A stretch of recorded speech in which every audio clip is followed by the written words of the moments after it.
Get a start. During the last general elections, the government found on careful consideration that it would not have been possible to provide such facilities without rousing criticism of unfairness and partiality from one group or the other.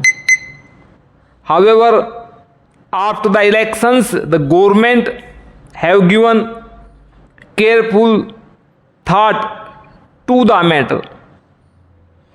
Practices prevailing in other democratic countries have also been studied and compared.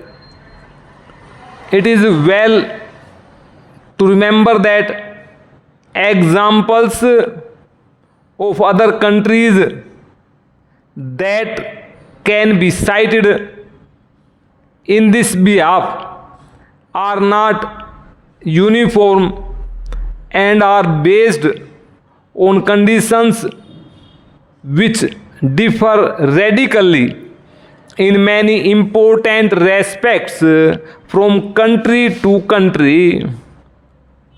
The practical aspect of the question has also great importance. The area of the country, the form of government, federal or unitary, and the number of parties involved, all are factors which have been kept in mind by various countries in taking a decision.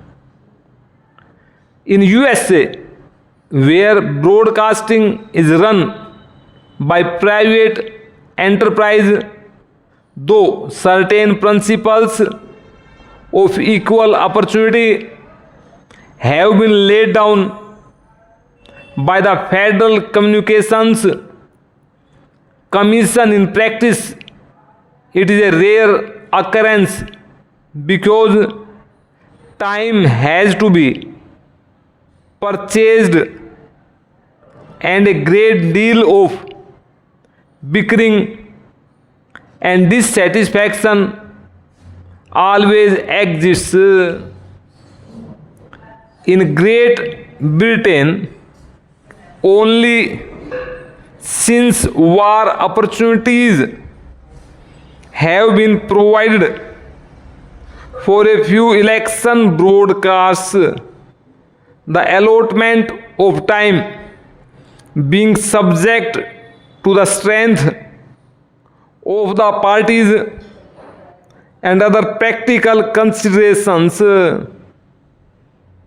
In countries like Switzerland, no time is permitted for election purpose on the radio, while in France it is given, though the time allotted is extremely short, 5 minutes or less. It is clear from a study of foreign practices that each country has taken the conditions prevailing there and also the number of parties and other factors into consideration.